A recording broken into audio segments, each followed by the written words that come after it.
Artemio Ricarte. Ricarte in 1898. Commanding General of the Philippine Revolutionary Army. In office. March 22, 1897 hanggang January 22, 1899.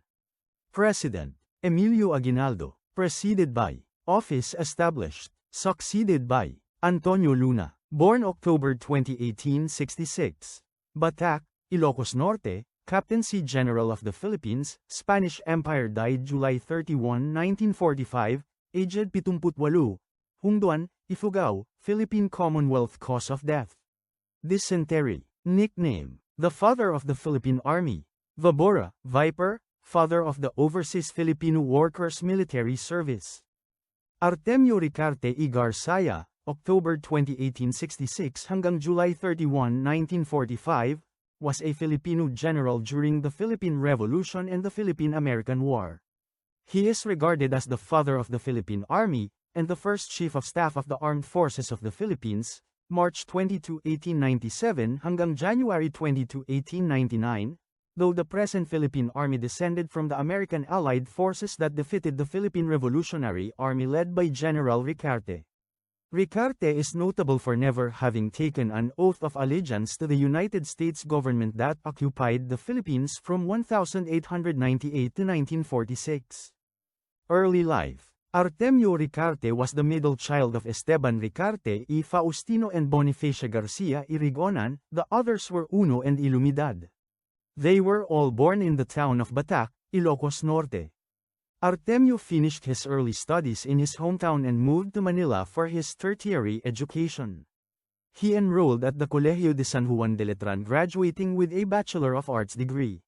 He prepared for the teaching profession at the University of Santo Tomas and then at the Escuela Normal. After finishing his studies, he was sent to the town of San Francisco de Malabon, now General Trias, in Cavite to supervise a primary school. There, he met Mariano Alvarez, another school teacher and a surviving revolutionary of the 1872 Cavite Mutiny. Ricarte joined the ranks of the Katipunan under the Magdiwang Council, where he held the rank of Lieutenant General. He adopted the nom de guerre, Vabora, Viper. Philippine Revolution. Main article, Philippine Revolution. After the start of the Philippine Revolution on August 31, 1896, Ricarte led the revolutionists in attacking the Spanish garrison in San Francisco de Malabon. He crushed the Spanish troops and took the civil guards prisoner. On March 22, 1897, during the Tejeros Convention, Ricarte was unanimously elected Captain General of a new revolutionary government under Emilio Aguinaldo as president. While he took his oath of office alongside Aguinaldo, he at first joined the Katipunan leader Andres Bonifacio's protests against the legitimacy of this government alongside most other Magdiwang leaders, but he and the others abandoned Bonifacio within a month and he assumed his office in Aguinaldo's government on April 24. Later he received a military promotion to Brigadier General in Aguinaldo's army. He led his men in various battles in Cavite, Laguna, and Batangas. Aguinaldo designated him to remain in Biak na Bato, San Miguel, Bulacan to supervise the surrender of arms such that both the Spanish government and Aguinaldo's officers complied with the terms of the peace pact. Philippine-American War. Main article, Philippine-American War. The second phase of the Philippine Revolution was ushered in when the Americans brought back Aguinaldo from exile on May 19, 1898. Ricarte was a minor figure at this stage. He was the rebel commander of Santa Ana when Manila fell to the combined Filipino-American forces on August 13, 1898. With the help of Rear Admiral George Dua, commander of the American Asiatic Squadron anchored in Manila Bay, and General Wesley Merritt of the American Army, the Filipino troops routed the Spanish command of General Fermin Jaudins.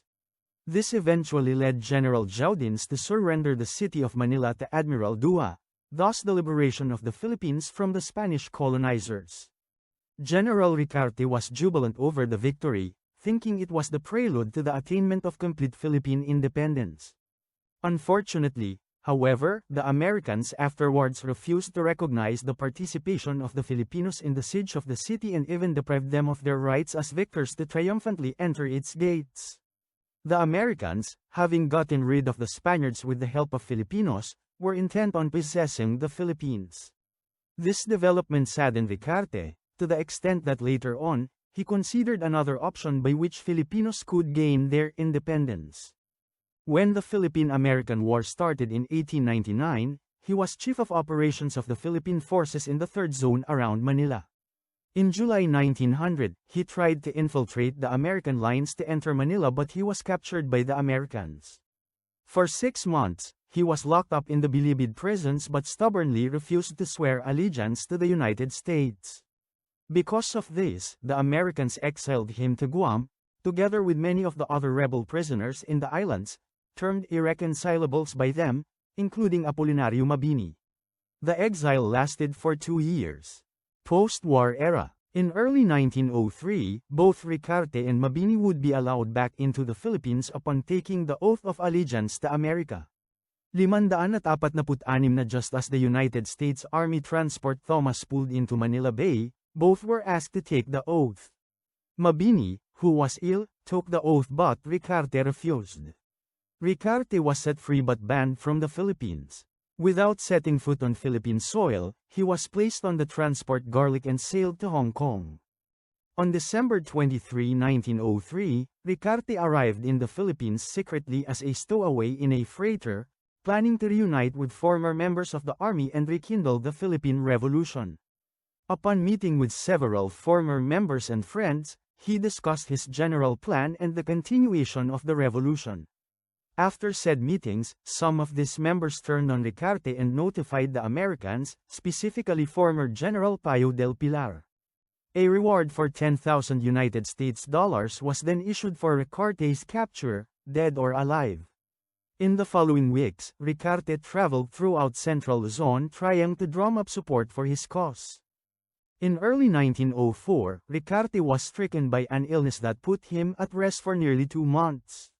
Just as his health was returning, a clerk from his outfit, Luis Baltazar, turned against him and notified the local Philippine constabulary of his location at Mariveles, Bataan. In May 1904, Ricarte was arrested and spent the next 6 years at Bilibid prison. 546 na Ricarte was well received and respected by both the Philippine and American authorities. He was frequently visited by old friends from the Philippine Revolutionary War as well as U.S. government officials, including the Vice President of the United States under Theodore Roosevelt, Charles W. Fairbanks. Due to good behavior, Ricarte served only 6 years of his 11-year sentence. On June 26, 1910, he was released from Bilibid. But upon his exit he was detained by American authorities and taken to the customs house in Bagumbayan. He was again ordered to pledge his oath of allegiance to the United States.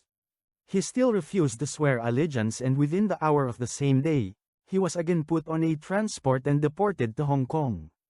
Ricarte and Benigno Ramos. Sometime in November 1944, General Artemio Ricarte informed his wife, Agueda, that President Jose P. Laurel and his cabinet would have a meeting in Baguio with high-ranking Japanese officials and that he had to be present there.